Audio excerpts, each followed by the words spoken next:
இரண்டாம் பாகத்தில் அமைந்துள்ள 30வது பாடலும் விளக்கமும் சிறப்பாக தொகுத்து வழங்குகின்றார் தமிழருவி வானொலியின் செந்தமிழ் தேதி தக்கோலமன் எல்லாதன் ஐயா அவர்கள் உத்திரமேரூரில் இருந்து.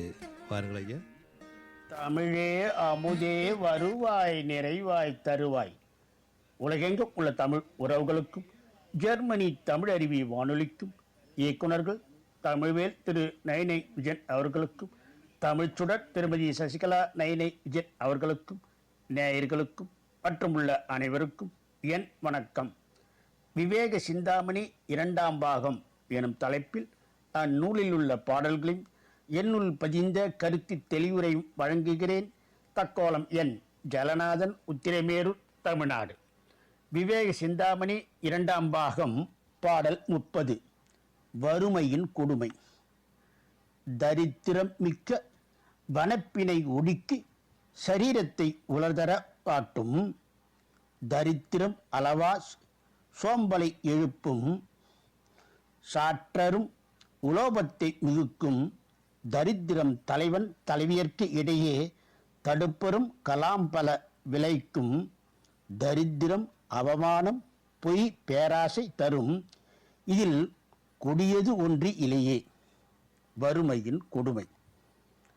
தரித்திரம் மிக்க வனப்பினை ஒடுக்கி சரீரத்தை உலர்தரவாட்டும்.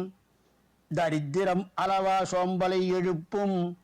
சாற்றரும் உலோபத்தை மிகுக்கும். தரித்திரம் தலைவன் தலைவியர்க்கு இடையே தடுப்பரும் கலாம்பல விளைக்கும்.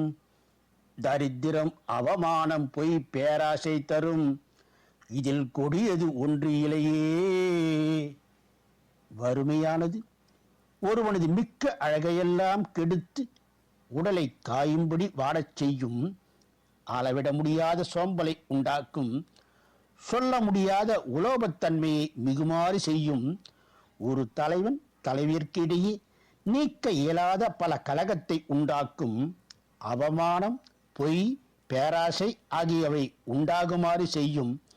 ஆதலால் இதை காட்டிலும் கொடியது ஒன்று இந்த உலகத்தில் இல்லை. இத்துடன் மீண்டும் பாடலை பார்ப்போம். வறுமையின் கொடுமை. தரித்திரம் மிக்க வனப்பினை ஒடுக்கி சரீரத்தை உலர்தர வாட்டும். தரித்திரம் அளவா சோம்பலை எழுப்பும். சாற்றரும் உலோபத்தை மிகுக்கும். தரித்திரம் தலைவன் தலைவிற்கு இடையே தடுப்பரும் கலாம்பல விளைக்கும். தரித்திரம் அவமானம் பொய் பேராசை தரும். இதில் கொடியது ஒன்று இலையே. இத்துடன் இன்று நிறைவு செய்து தொடர்ந்து வரும் நாட்களில் விவேக சிந்தாமணி இரண்டாம் பாகத்தில் உள்ள பாடலையும் என்னுள் பதிந்த கருத்து தெளிவுரையும் பார்ப்போம்.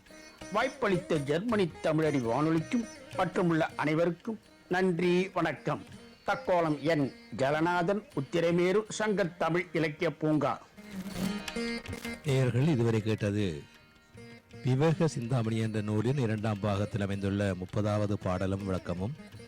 சிறப்பாக தொகுத்து வழங்கியவர் தமிழருவி வானொலியின் செந்தமிழ் தேனி தக்கோலமன் எல்லாதன் ஐயா அவர்கள் உத்திரமேரூரில் இருந்து. நன்றிகள் ஐயா. மீண்டும் இணைந்து கொள்வோம். நன்றி, வணக்கம்.